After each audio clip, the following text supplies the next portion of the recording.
Every day, we're reminded that we live in an era of great power rivalry, that the rules-based order is fading, that the strong can do what they can and the weak must suffer what they must.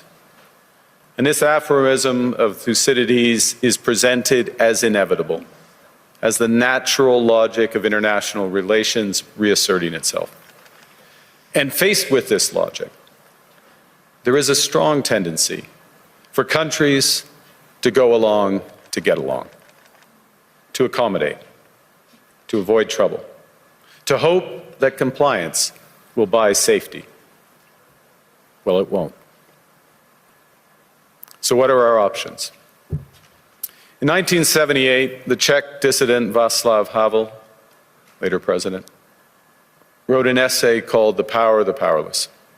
And in it, he asked a simple question: how did the communist system sustain itself? And his answer began with a greengrocer. Every morning, this shopkeeper places a sign in his window: "Workers of the world unite." He doesn't believe it. No one does.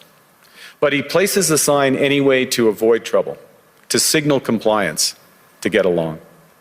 And because every shopkeeper on every street does the same, the system persists.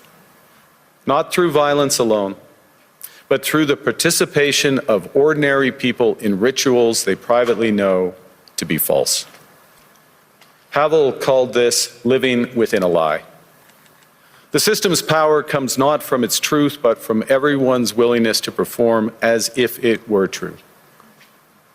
And its fragility comes from the same source. When even one person stops performing, when the greengrocer removes his sign, the illusion begins to crack. Friends, it is time for companies and countries to take their signs down. For decades,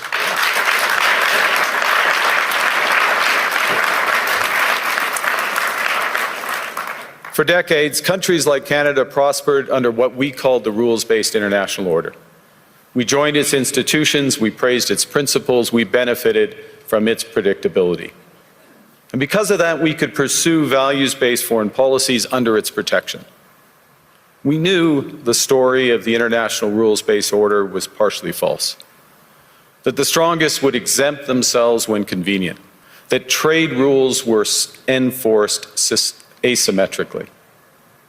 And we knew that international law applied with varying rigor depending on the identity of the accused or the victim. This fiction was useful, and American hegemony in particular helped provide public goods, open sea lanes, a stable financial system, collective security, and support for frameworks for resolving disputes. So we placed the sign in the window. We participated in the rituals, and we largely avoided calling out the gaps between rhetoric and reality. This bargain no longer works. Let me be direct. We are in the midst of a rupture, not a transition. Over the past 2 decades, a series of crises in finance, health, energy, and geopolitics have laid bare the risks of extreme global integration.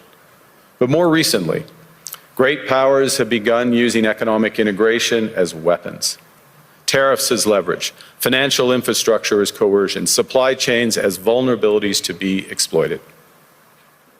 You cannot live within the lie of mutual benefit through integration when integration becomes the source of your subordination. The multilateral institutions on which the middle powers have relied, the WTO, the UN, the COP, the architecture, the very architecture of collective problem solving are under threat. And as a result, many countries are drawing the same conclusions, that they must develop greater strategic autonomy in energy, food, critical minerals, in finance and supply chains. And this impulse is understandable. A country that can't feed itself, fuel itself, or defend itself has few options. When the rules no longer protect you, you must protect yourself. But let's be clear-eyed about where this leads. A world of fortresses will be poorer, more fragile, and less sustainable. And there's another truth.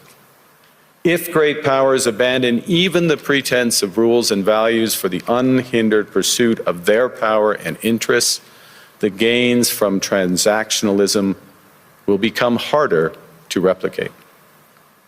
Hegemons cannot continually monetize their relationships.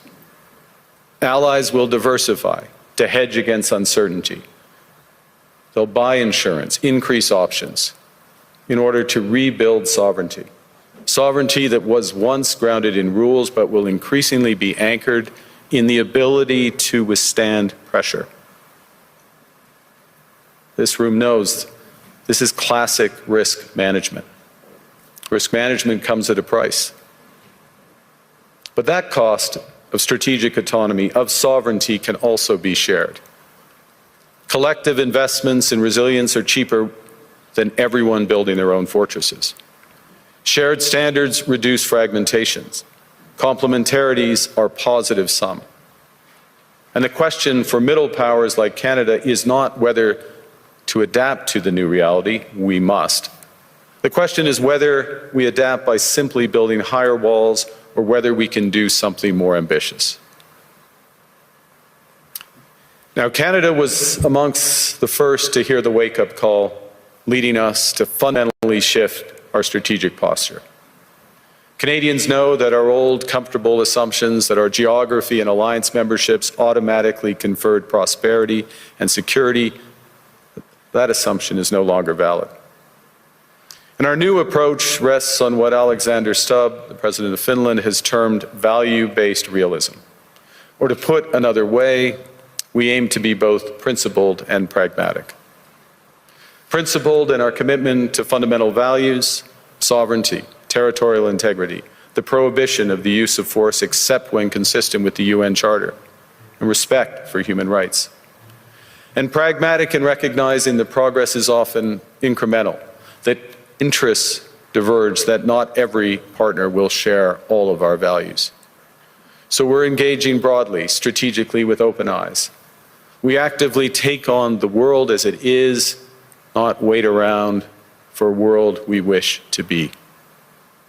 We are calibrating our relationships so their depth reflects our values.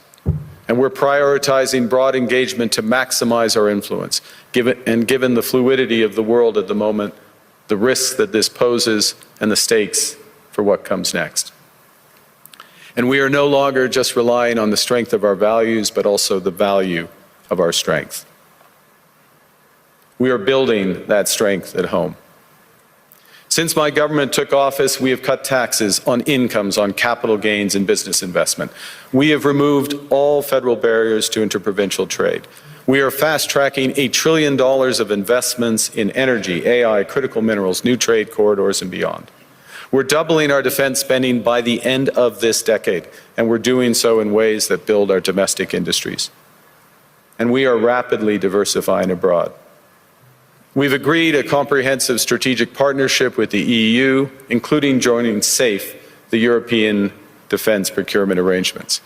We have signed 12 other trade and security deals on 4 continents in 6 months. In the past few days, we've concluded new strategic partnerships with China and Qatar. We're negotiating free trade pacts with India, ASEAN, Thailand, Philippines, and Mercosur. We're doing something else. To help solve global problems, we're pursuing variable geometry. In other words, different coalitions for different issues based on common values and interests. So on Ukraine, we're a core member of the Coalition of the Willing and one of the largest per capita contributors to its defense and security. On Arctic sovereignty, we stand firmly with Greenland and Denmark and fully support their unique right to determine Greenland's future.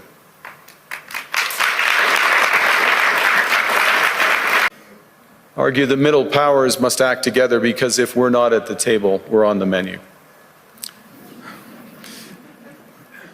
But I'd also say that great powers can afford for now to go it alone. They have the market size, the military capacity, and the leverage to dictate terms. Middle powers do not. But when we only negotiate bilaterally with a hegemon, we negotiate from weakness. We accept what's offered. We compete with each other to be the most accommodating. This is not sovereignty. It's the performance of sovereignty while accepting subordination. In a world of great power rivalry, the countries in between have a choice: compete with each other for favor, or to combine to create a third path with impact. We shouldn't allow the rise of hard power to blind us to the fact that the power of legitimacy, integrity, and rules will remain strong if we choose to wield them together. Which brings me back to Havel. What does it mean for middle powers to live the truth? Well, first, it means naming reality. Stop invoking rules-based international order as though it still functions as advertised. Call it what it is: a system of intensifying great power rivalry where the most powerful pursue their interests using economic integration as coercion. It means acting consistently, applying the same standards to allies and rivals. When middle powers criticize economic intimidation from one direction but stay silent when it comes from another, we are keeping the sign in the window. That this rupture calls for more than adaptation. It calls for honesty about the world as it is. We are taking the sign out of the window. We know the old order is not coming back. We shouldn't mourn it. Nostalgia is not a strategy. But we believe that from the fracture, we can build something bigger, better, stronger, more just. This is the task of the middle powers. The countries that have the most to lose from a world of fortresses and a most to gain from genuine cooperation.